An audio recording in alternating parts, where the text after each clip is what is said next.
नमस्कार दोस्तों, स्वागत है आपका अपने YouTube channel let us join us पर। तो दोस्तों, आज हम यूपी पुलिस कांस्टेबल भर्ती के लिए जो एग्ज़ाम होने वाला है उसके सिलेबस के अकॉर्डिंग एक नया टॉपिक लेकर आए हैं। ये टॉपिक है भारतीय संविधान से।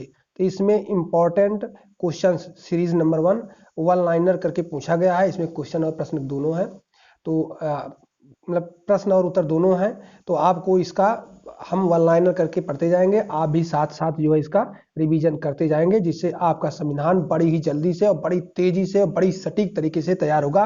तो चलो शुरू करते हैं। शुरू करने से पहले अगर चैनल पर नए हैं तो चैनल को सब्सक्राइब कर दे, वीडियो को लाइक कर दे। चलो स्टार्ट करते हैं, समय बहुत कम है।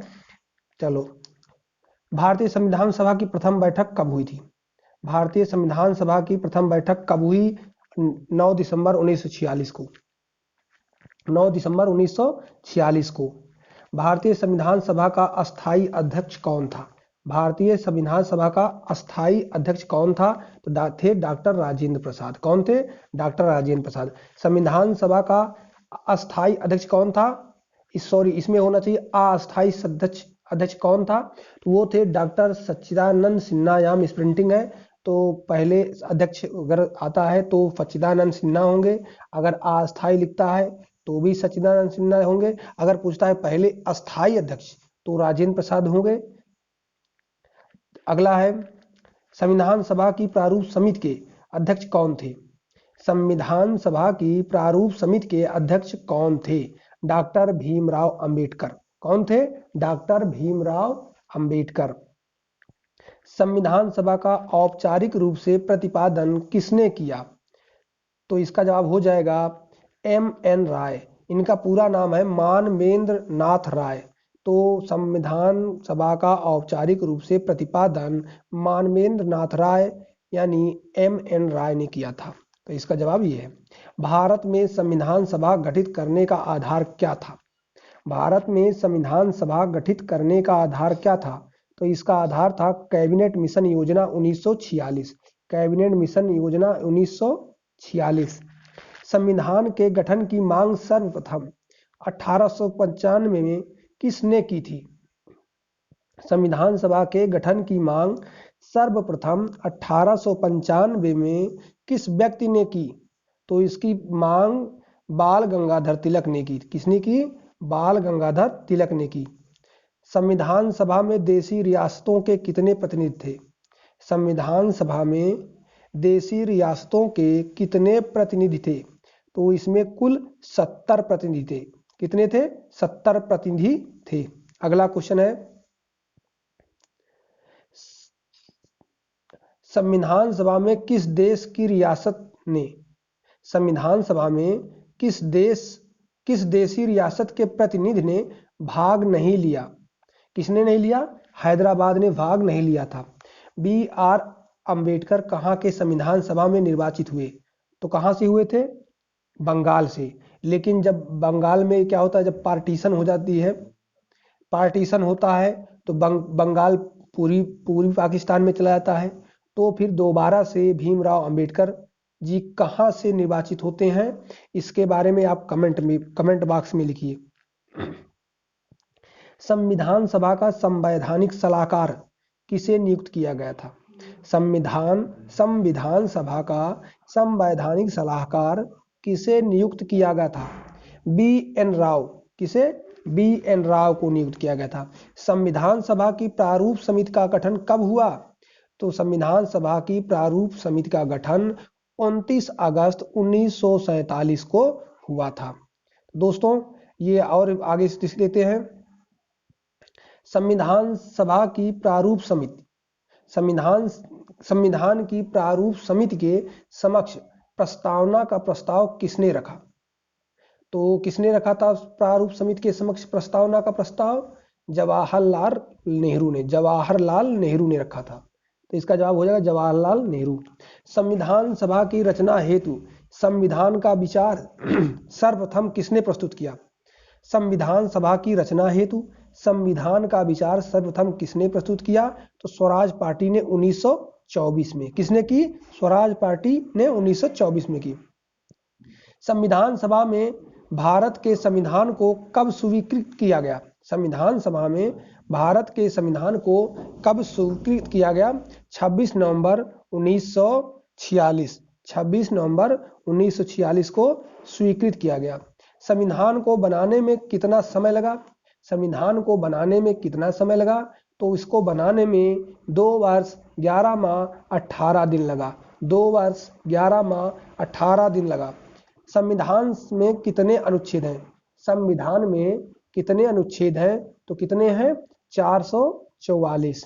18 प्रश्न नंबर 18, संविधान में कितने अध्याय हैं? संविधान में कितने अध्याय हैं?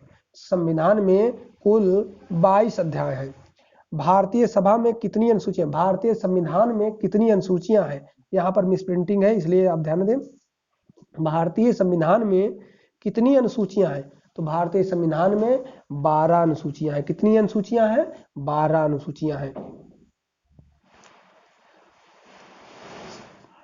संविधान सभा का चुनाव किस आधार पर हुआ?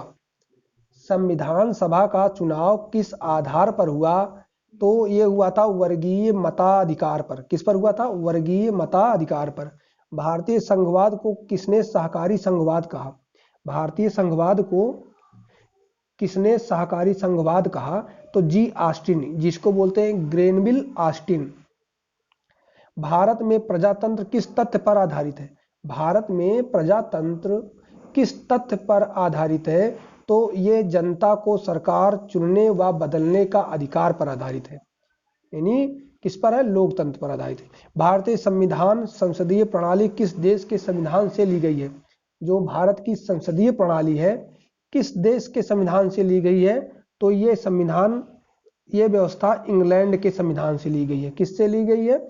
इंग्लैंड के संविधान से। भारतीय संविधान का कौन सा लक्षण आयरिश संविधान से अनुप्रेरित है? भारतीय संविधान का कौन सा लक्षण आयरिश संविधान से अनुप्रेरित है? कौन है? नीति निदेशक तत्व, जिसे DPSP बोलते हैं, राज्य के नीति निदेशक तत्व। भारतीय संविधान का सबसे बड़ा एकांकी स्रोत कौन सा है? भारतीय संविधान का सबसे बड़ा एकांकी स्रोत कौन सा है? इसका मतलब है कि भारतीय संविधान में सबसे ज्यादा प्रावधान कहां से लिए गए हैं? तो इसका जवाब हो जाएगा government of India act 1935। Bharat शासन अधिनियम 1935 से भारतीय संविधान में ज्यादा से ज्यादा अनुच्छेद लिए गए हैं। अगला क्वेश्चन है, भारतीय संविधान की संघीय व्यवस्था किस देश के संघीय व्यवस्था से समानता रखती है? भारतीय संविधान की संघीय व्यवस्था किस देश के संघीय व्यवस्था से समानता रखती है? तो किससे रखती है? कनाडा से रखती है। ये भी पूछ सकता है कि भारत के संविधान में संघात्मक व्यवस्था कहाँ से ली गई है या किस देश से ली गई है? तो आपका जवाब हो जाएगा कनाडा। और आपको ये भी जवाब लिखा मिल सकता है ब्रिटिश कनाडा, तो वो भी सही है, ब्रिटिश कनाडा। आगे बढ़ते हैं। भारतीय संविधान की समवर्ती सूची की प्रेरणा कहाँ से ली गई है? भारतीय संविधान की समवर्ती सूची की प्रेरणा कहाँ से ली गई है? तो कहाँ से ली गई है? ऑस्ट्रेलिया से ली गई है। भारतीय संविधान में मौलिक कर्तव्यों को किस देश से लिया गया है? भारतीय संविधान में मौलिक कर्तव्यों को किस देश से लिया गया है? तो रूस के संविधान से लिया गया है। रूस भी लिख सकता है, और उस समय जब लिया गया था तो उसका नाम था USSR, सोवियत संघ रूस। तो दोनों लिख सकते हैं, तो दोनों सही हैं। राज्य में कलेक्टर का पद औपनिवेशिक शासन ने किस देश में से उधार लिया था? जो भारत में कलेक्टर का पद है, औपनिवेशिक शासन ने किस देश से उधार लिया था? तो इसे इंग्लैंड से उधार लिया है। कानून के समक्ष समान संरक्षण वाक्य कहाँ से लिया गया है? तो कानून के समक्ष समान संरक्षण संयुक्त राज्य अमेरिका से लिया गया। कहाँ से लिया गया? संयुक्त राज्य अमेरिका से लिया गया है। सर्वोच्च न्यायालय की व्यवस्था भारतीय संविधान ने किस देश के संविधान से ली है? सर्वोच्च न्यायालय की व्यवस्था भारतीय संविधान ने किस देश के संविधान से ली है? तो इसका जवाब हो जाएगा संयुक्त राज्य अमेरिका। भारतीय संविधान की संशोधन प्रक्रिया किस देश के संविधान से प्रभावित है? तो इसका जवाब हो जाएगा दक्षिण अफ्रीका। तो भारतीय संविधान में संशोधन की प्रक्रिया किस देश से ली गई है? तो दक्षिण अफ्रीका। विधि के समक्ष समता कहाँ से ली गई है? कहाँ से ली गई है? इंग्लैंड से। देखो, विधि के समक्ष क्षमता इंग्लैंड से, अविधियों का समान संरक्षण यूएसए से। भारत के संविधान में मूल अधिकार किस देश से लिए गए? मूल अधिकार, भारतीय संविधान में मूल अधिकार किस देश से लिए गए हैं? तो ये लिए गए हैं संयुक्त राज्य अमेरिका से।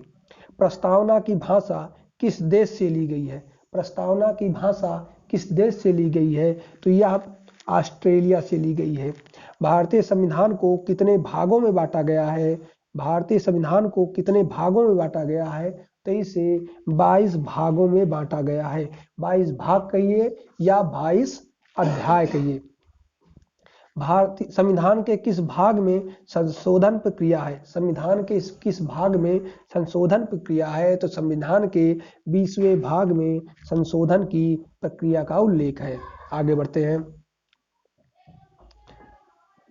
संविधान के किस भाग में संशोधन की प्रक्रिया हो गया, आगे देखते हैं। संविधान के किस भाग में ग्राम पंचायतों की स्थापना का उल्लेख है? संविधान के किस भाग में ग्राम पंचायतों की स्थापना की व्यवस्था की गई है? तो ये भाग है 9वां भाग। कौन सा है? 9वां भाग। और आप लोग कमेंट बॉक्स में ये भाग कब जोड़ा गया, इसको जो है कमेंट बॉक्स में लिखिए, और किस संशोधन द्वारा लिखा गया। राज्य के नीति निर्देशक सिद्धांत संविधान के किस भाग में है? राज्य के नीति निर्देशक सिद्धांत संविधान के किस भाग में है? तो ये चौथे भाग में है। किस भाग में है? चौथे भाग में है। संघीय कार्यपालिका की व्याख्या किस भाग में है? जो संघीय कार्यपालिका है की व्याख्या किस भाग में है? तो भाग 5 में है। संविधान के किस भाग में मूल अधिकारों का उल्लेख मिलता है? संविधान के किस भाग में मूल अधिकारों का उल्लेख मिलता है? तो भाग 3 में। संविधान के किस भाग में नागरिकता का वर्णन है? संविधान के किस भाग में नागरिकता का वर्णन है? तो ये भाग 2 में है। तो भाग 2 में नागरिकता का वर्णन है। मूल कर्तव्यों का उल्लेख संविधान के किस भाग में है? मूल कर्तव्यों का उल्लेख संविधान के किस भाग में है? तो मूल कर्तव्यों का उल्लेख संविधान के भाग 4 का में है।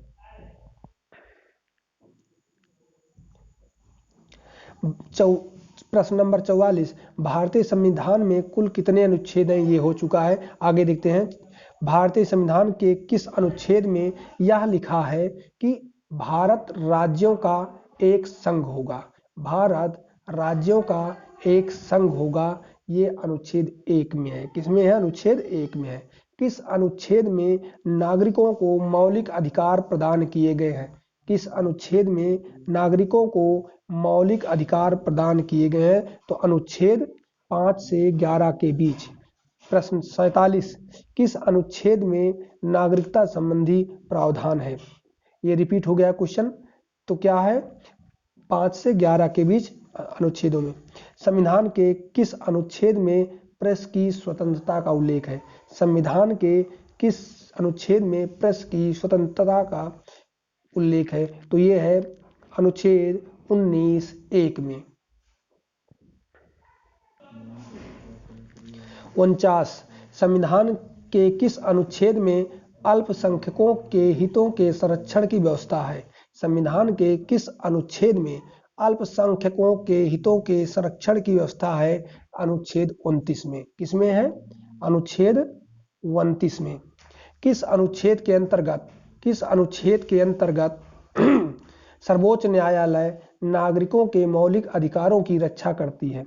किस अनुच्छेद के अंतर्गत सर्वोच्च न्यायालय नागरिकों के मौलिक अधिकारों की रक्षा करती है? तो अनुच्छेद 32 के तहत। किसके तहत? अनुच्छेद 32 के तहत। यहीं अगर हाई कोर्ट की बात करें तो अनुच्छेद 226 के तहत। संविधान के किस अनुच्छेद में राज्य के नीति निर्देशक तत्वों का उल्लेख है? तो ये जो है अनुच्छेद 36 से 51 के बीच राज्य के नीति निर्देशक तत्वों का उल्लेख है। किस अनुच्छेद में 52, किस अनुच्छेद में मंत्रीगण सामूहिक रूप से लोकसभा के प्रति उत्तरदायी होते हैं? किस अनुच्छेद में उल्लेख किया गया है कि मंत्रीगण सामूहिक रूप से लोकसभा के प्रति उत्तरदायी होते हैं। अनुच्छेद 75 में, किसमें? अनुच्छेद 75 में महान्यायवादी की नियुक्ति किस अनुच्छेद के अंतर्गत की जाती है? भारत के महान्यायवादी की नियुक्ति अनुच्छेद 76 के तहत की जाती है। संविधान के किस अनुच्छेद के अंतर्गत राष्ट्रपति लोकसभा भंग कर सकता है? संविधान के किस अनुच्छेद के अंतर्गत राष्ट्रपति लोकसभा भंग कर सकता है? अनुच्छेद 108। संविधान के किस अनुच्छेद में धन विधेयक की परिभाषा दी गई है? संविधान के किस अनुच्छेद में धन विधेयक की परिभाषा दी गई है? तो अनुच्छेद 110 में। अनुच्छेद 110 में संविधान के अनुच्छेद 110 में जो है धन विधेयक की परिभाषा दी गई है। संविधान के किस अनुच्छेद के अंतर्गत राष्ट्रपति अध्यादेश जारी करता है? संविधान के किस अनुच्छेद के अंतर्गत राष्ट्रपति अध्यादेश जारी करता है? तो इसका अनुच्छेद हो जाएगा 123। यही अगर पूछे कि राज्यपाल किस अनुच्छेद के तहत अध्यादेश जारी करता है, तो जस्ट इसका 2 और 1 का स्थान बदल जाएगा। 2 आगे हो जाएगा, 2 का स्थान 1 ले लेगा और 1 का स्थान 2 ले लेगा। तो कितना हो जाएगा? 213। किस अनुच्छेद के तहत राष्ट्रपति, कितना हो जाएगा? 213। किस अनुच्छेद के तहत राष्ट्रपति वित्त आयोग का गठन करता है? तो अनुच्छेद 280 के अंतर्गत राष्ट्रपति वित्त आयोग का गठन करता है।